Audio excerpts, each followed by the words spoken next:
Hello everyone, it's me, Monica P. Hall, aka Conduit of Healing, and it is time for our weekly messages for the collective. I know the last two messages, the ones on, spiritual backlash, as well as understanding, what it means to be a tyrant and what it means to be a dictator. I know those were heavy, and hopefully it gave you guys some food for thought. It made you pause and really think about your behavior. Think about how the ego really is something that we have to keep in check. I just want you all to know the ego is not bad, okay? It is not innately bad. It's just the aspect of us that demands that we pay attention to ourselves. It's the aspect of us that sometimes, can be a little bit bratty, a little bit selfish. And so it is up to our highest self, our spirit, the essence of who we truly are, to just keep it in check, all right? Anybody who tells you that the ego is bad is misinformed, okay? It's not bad. It's a tool that can sometimes get a little bit out of hand, and it is up to our highest and best selves, our true selves, our spiritually aware selves, to just go, come back over here, get back in line, get back in alignment, and let's do this whole life thing together, okay? That's not what we're going to talk about today. We're going to talk about something completely different. But before we get started, please, if you have not subscribed to this channel, make sure that you do that. There's so much good information that I try to provide, from spirit, from myself, that's really going to help you on this thing we call life, this journey, navigating, trying to understand, trying to make sense, trying to make changes, trying to, up your vibe, up your game, grow, develop, and just to a better version of yourself. It'll help make life a little bit easier to actually live. So make sure you're subscribing. And if at the end of this video you like this video, please make sure you're liking it. Feel free to comment. Feel free to share this information because, as I've said before, life is not easy. We just get better at managing it. All right, so what are we talking about today? We wrote it down today. You can't really... Listen, you're going to have to bear with me just showing you the words until I just feel like I don't need to do that anymore. But listen up. Here's what the crew has to say. Manifestation is a practice that requires us to be present and actively configuring our energy to attract like energy into our reality. It is in no way passive or predestined. Being a co-creator, your choices and actions determine the success of your manifestation. All right, let's get into this because I am so tired of the commercialization of manifestation. I am so tired of people packaging it and marketing it like it's easy, like you're ordering a burger from a fast food joint and the universe is like some waiter or waitress taking your order and they're going to deliver exactly what you want. That is not how this works. Or maybe it is, and I'll tell you why. You can place an order and you can think that you've said exactly what you want. I want a burger. I want it medium rare. I want it, with ketchup, no tomatoes, whatever, right? And you think, I'm going to get exactly what I ordered. And then you get your delivery of your burger and it's well done. It has excess tomatoes on it and it's nothing like what you ordered. Where was the disconnect? Well, it's really simple. You didn't account for all the variables. Variables meaning like, did the waiter really hear what you said? Did they write it down? Were you really clear in what it is that you ordered? Was the kitchen backed up and they just kind of gave you another burger that really wasn't even your order, but somebody else's burger, but you got something, so why are you complaining? Manifestation is like that. Okay, so here's what I want to say. There are no 5 easy steps to manifestation. Please, please, please stop listening to teachers, gurus, coaches that make manifestation sound easy. It's not easy. And you know what? Manifestation and things manifesting in the timing that they manifest, you know what? Here's the thing you can't control. The universe. And listen, I like to remind people that they're co-creators, so you stop thinking that, your word is the end all and be all of how things work here. Because it's not.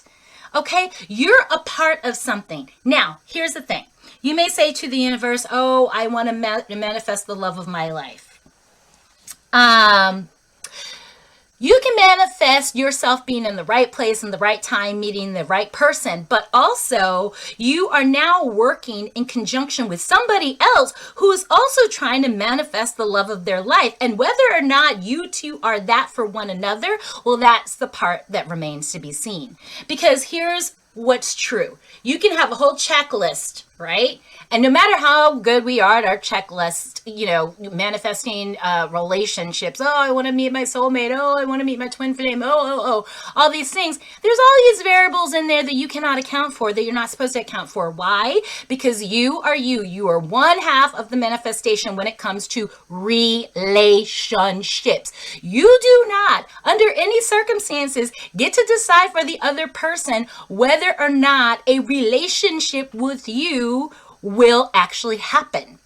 And this is why so many of you are getting stuck. This is why so many of you are like getting frustrated and thinking law of attraction doesn't work. It doesn't work. Yeah, it actually does work. It's just that you have to do work to get in the right alignment with the universe. And let's be clear, you have to get in alignment with the universe. It does not, will not, likely has no intention of getting in alignment with you. Do you understand that? Do you understand you are a part of it? It is a part of you, but you only can control this part. You can only control what you decide that you want to manifest, the actions you take to manifest it, making sure that you're vibrating on a level that matches that manifestation, and also being willing to take the risk in order to, create this manifestation in your now reality. A lot of you are like, I don't want to get hurt. I don't want to get hurt. I just want what I want when I want it. I don't want to take any risk. I don't want to look at myself. I don't want to work through my shit. Okay, so then stop it. You're not really trying to manifest anything. You are now really very much stuck in ego, thinking you're doing some sort of like high vibrational spiritual work, whereas all you're doing is you're basically acting like ego, saying, I want, without doing the matching of, I will do, I will change, I will work on, I will work through, I will heal. Do you see why this cannot work for you? Because again, you don't just throw stuff out in the universe and say, okay, so, I want to manifest riches. All right. Did you leave your house? Did you come up with a plan? Did you even visualize properly? Like, did you thoroughly do your visualization? Did you get the education needed? Did you work through the trauma that's keeping you from getting to what it is that you really want? Are you removing the blocks that you need to remove in order to see clearly what is there for you, and understanding the internal work that you have to do in order to raise your vibration to match the manifestation that you are asking for? A lot of y'all don't want to do that. A lot of you guys really think that this is about phoning it all in. Now, I don't understand how you got this messaging. Perhaps you've, believed the advertisements that you've seen, and I get it because we're inundated with ads. Maybe you believe, marketing where it's like, 5 easy steps, 7 easy steps, and, and all these things that make it look like there's no actual spirit, mind, body work involved. Yeah, I get it. There's so many things like, you want to lose weight. There's all these surgeries you can get. There's all these things that you can get. But let's look at that for a second, right? All these kind of cosmetic quick fixes, right, does not fit what's broken inside. If you have some sort of unhealthy relationship with food, cosmetic surgery is not going to fix that problem, which is why unfortunately so many people, they get these alterations done to their bodies and their bodies revert back to their vibration. You don't feel good enough, you don't feel worthy, You don't talk about your feelings, you eat them.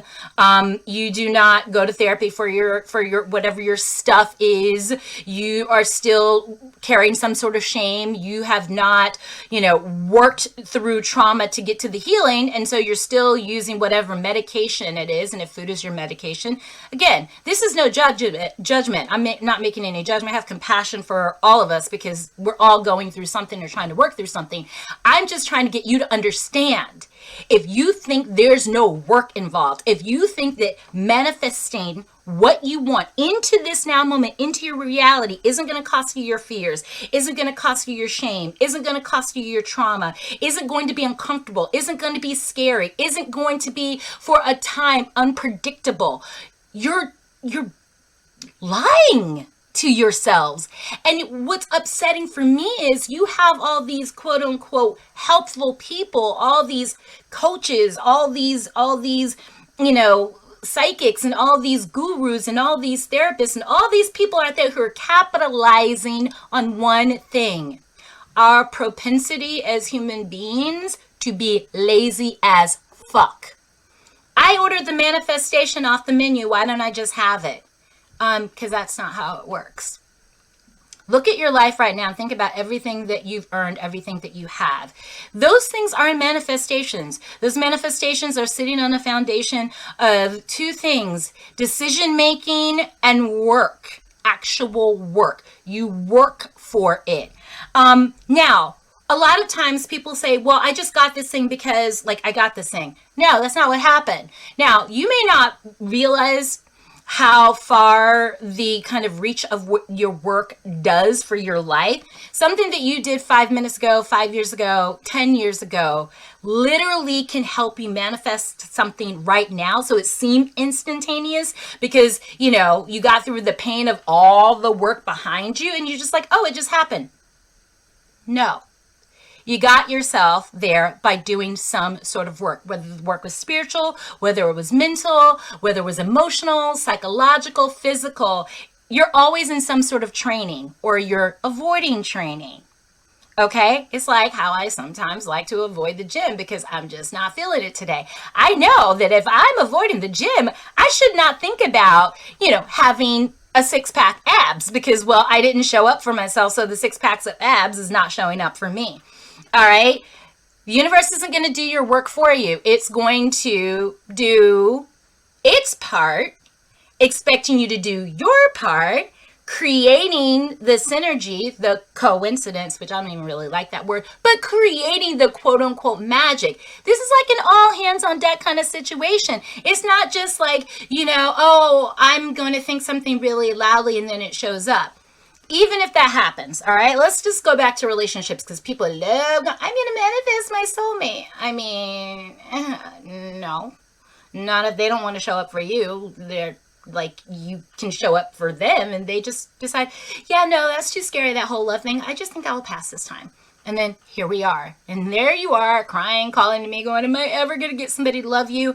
There's a lot of people who love you. It's just not what you want, how you want, when you want. And then, unfortunately, a lot of you kind of dismiss all the other types of love that very much are needed, are critical in your life in order to make your life journey a happy experience. It's unfortunate how we kind of categorize love, but here we all are.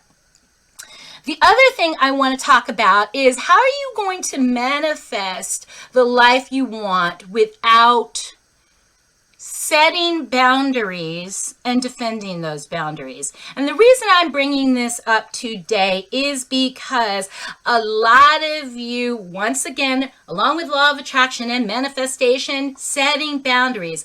Okay.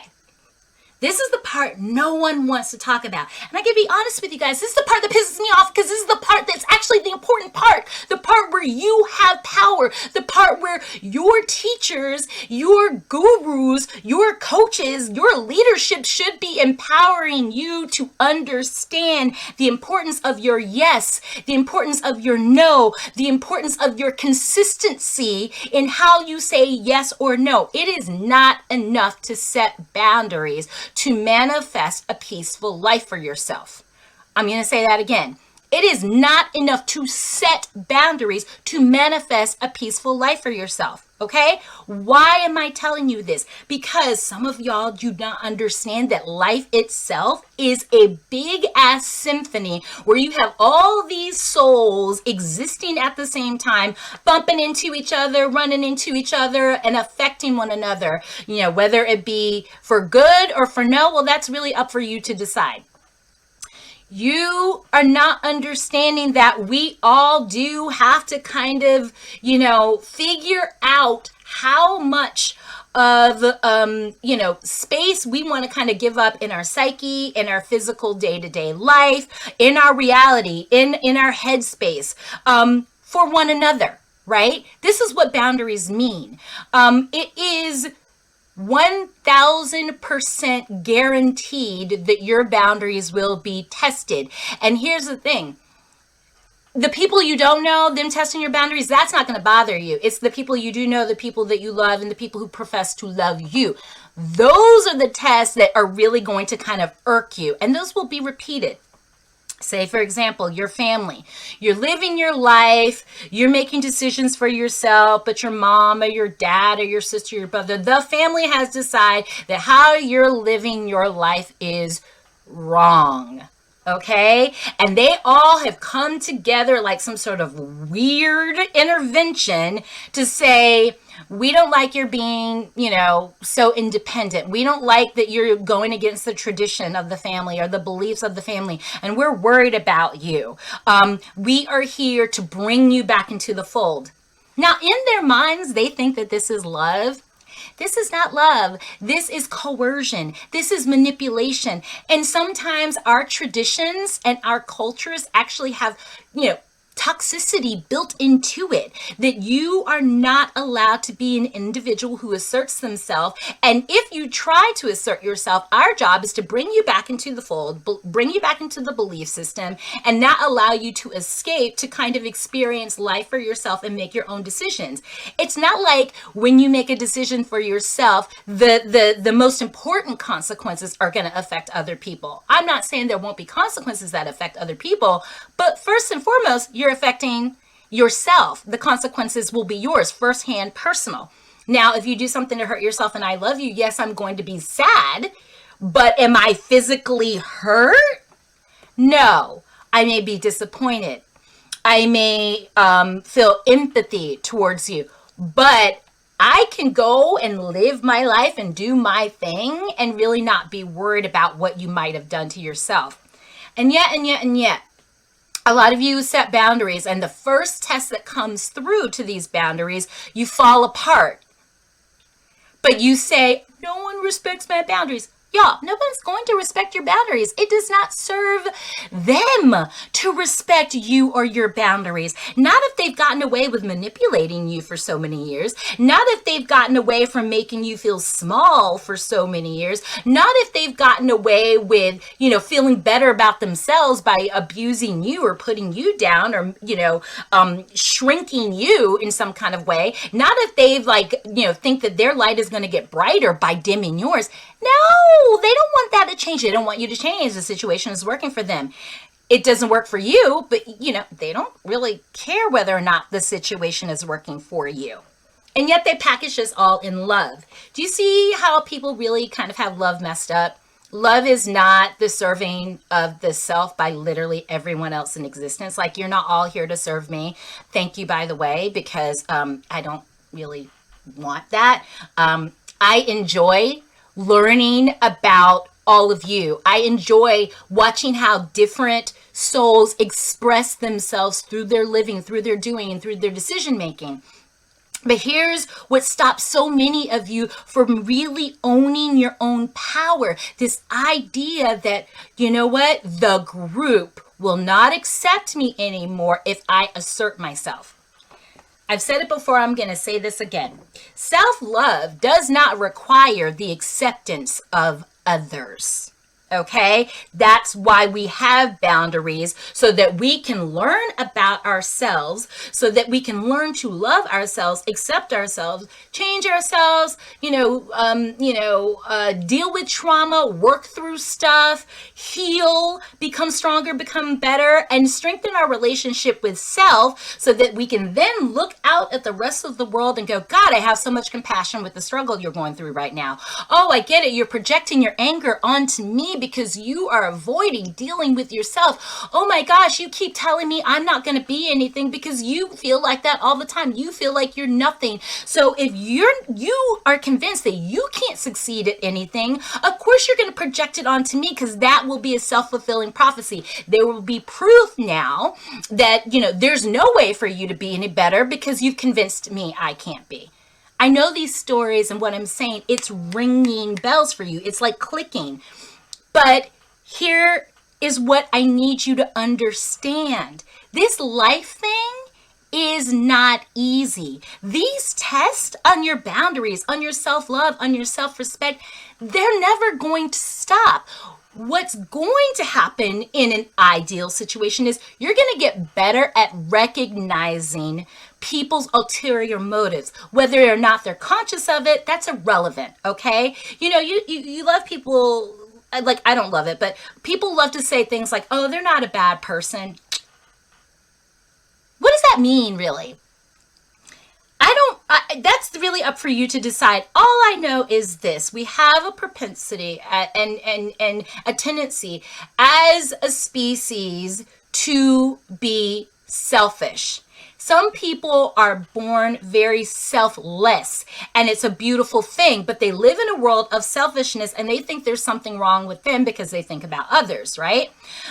We have systems in place to encourage us to be selfish, to encourage us to be self-serving, to encourage us to be toxic AF. Think about yourself, don't worry about others. I mean, there's whole, political systems built on the idea of othering. There's whole belief systems, religious sects, so on and so forth. It doesn't matter what you think about othering and, not caring about others, not really caring about the self, not really being able to see yourself in others.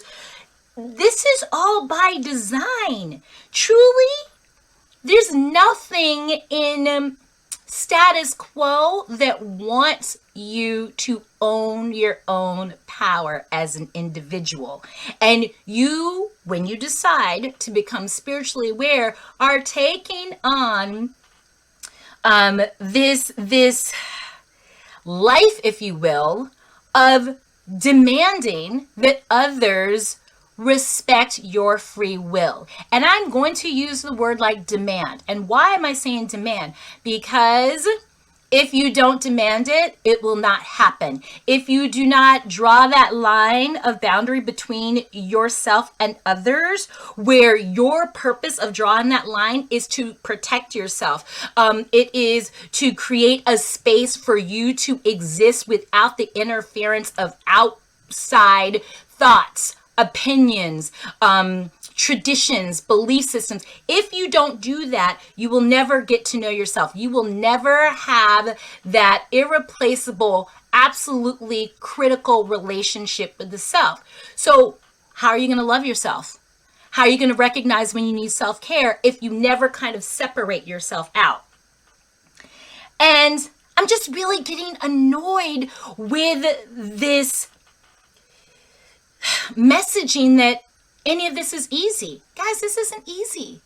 It's never going to be easy. What gets easier is your ability to recognize when something is in your best interest and when it isn't. When somebody's coming from a place of self-serving, or when they genuinely care about you.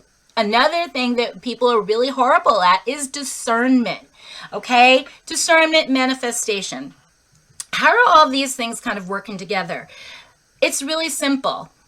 I can sell you this whole diatribe about how life is easy and, just pay me this amount of money and I will teach you in 5 easy steps how to manifest. And then it doesn't work. What I'm telling you is the straight no chaser truth.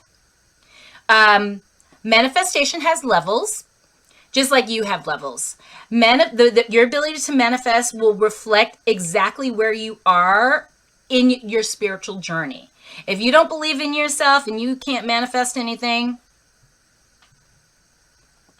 if you're trying to have a peaceful life, but you keep allowing people to, violate your boundaries with their drama, with their toxicity, with their psychic vampirism, and you are more involved with helping people who don't want to help themselves than you are in helping yourself and recognizing, who's really for you and who's trying to feed off of you.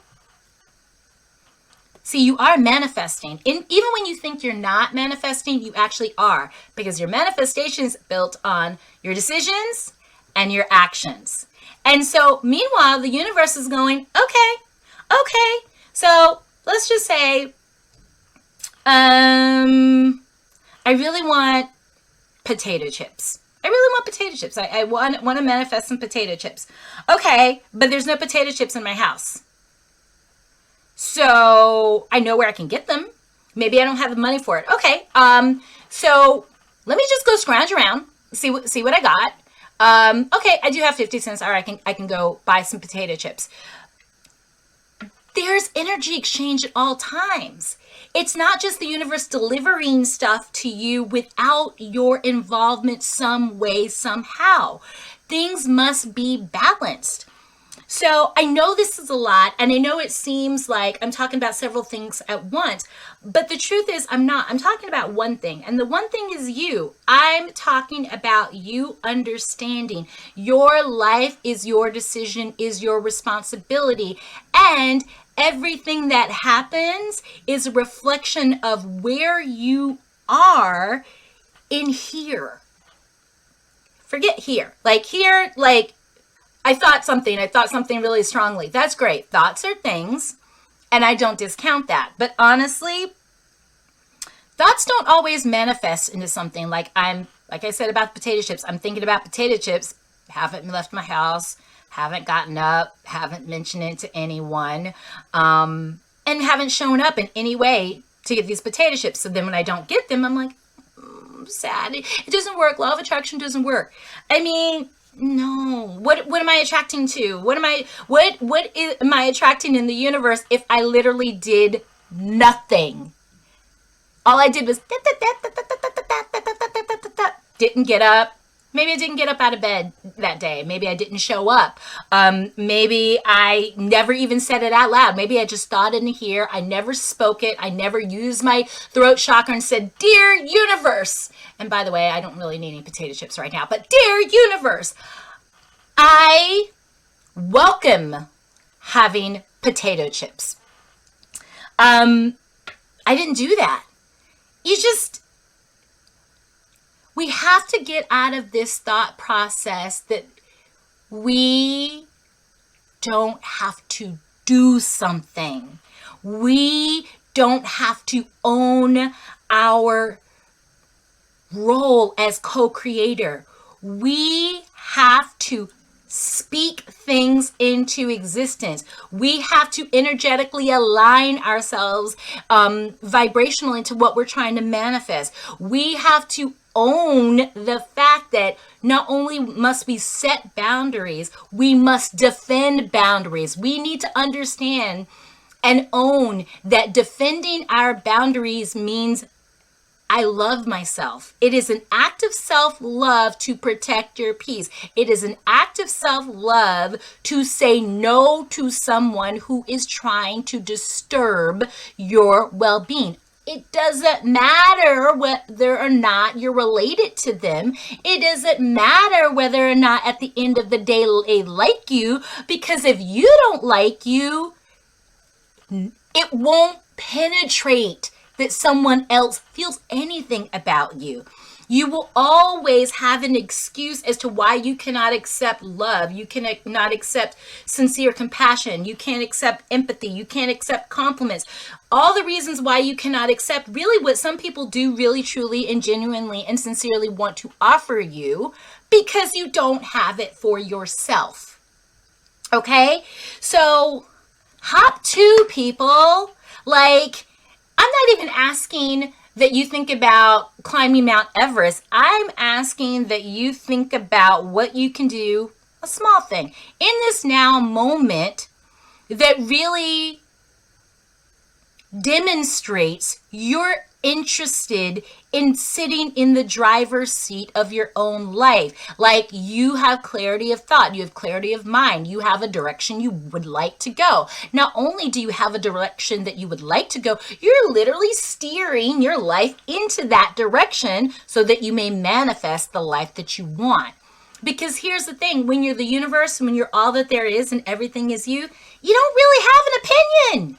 Because why? I gave you, or it gave you, free will so you can create whatever it is that you truly want. Now, I think that's amazing. I think that's literally like always having access to like clean canvas and painting tools and pencils and whatever. It's like the tools are here. Everything's here. All you got to do is pick it up, choose a color, and start. But if you never start, all you're doing is sitting in a room with a whole bunch of tools of creation and literally doing absolutely nothing with them. And while you may think really loudly inside of your head that you're doing something, if you actually never get up, you're doing nothing. You're not doing anything. All right, so that's all I want to talk about today. Again, I realize this is a lot, but I'm just getting annoyed with this commercialization of spirituality to the point that some of y'all are straight up there thinking somebody is advocating you not being the owner, the co-creator, the magician, the sorceress, the leader, the CEO, the president, the whatever of your own life. Nobody else wants that job. They might want to, pick from it. They might want to capitalize on it. But at the end of the day, nobody actually wants to run your life. They want to use your life for their own benefit. So if you do not take ownership of what's going on in each now moment, if you're not present for it, hell, you're going to manifest. You're just not going to manifest anything you actually want. And I mean, isn't that the whole reason why we're talking about law of attraction? So we can manifest the life we actually want to live as opposed to the life that we might keep creating because we keep making self-destructive and toxic decisions that keep reflecting exactly what our truth is that we haven't addressed. Food for thought, right? Okay, I appreciate you listening to me. I hope you guys are getting something out of this. Once again, if you are enjoying these messages, please make sure you're hitting the like button on this video. Please make sure you're subscribing to the channel. Feel free to comment. Feel free to share. I'm very interested in seeing how these messages, these last few, are really hitting you guys and whether or not it's like making you pause and making you reevaluate your life and your decision-making process. Are you truly making decisions or are you just thinking about stuff really hard? Are you expecting the universe to give you what you want without you even showing up for yourself, much less showing up in a space of alignment where you can receive these things? All right? It's not easy. Is it hard? I would say it's easier to get yourself to do things than it is to get the world outside of you to do anything. Because, well, you can't do that. But you can choose to get yourself from one moment to the other. It may be a big decision, it may be a small decision. And that part doesn't really matter. What matters is that you just start. Okay? So thanks so much for listening. I appreciate all of you. I appreciate your comments. Those of you who have reached out to me, I absolutely appreciate you. I cannot wait to see what we're talking about next week because honestly, I never know what these things are going to be about. It is spring. It is a time of rebirth, and may this message help you decipher what kind of plan do you have for your rebirth in 2022. Spring, the time of transformation, as whatever phoenix form you're in right now thinks about rising from the ashes. Thanks so much, everyone. Mwah. Namaste.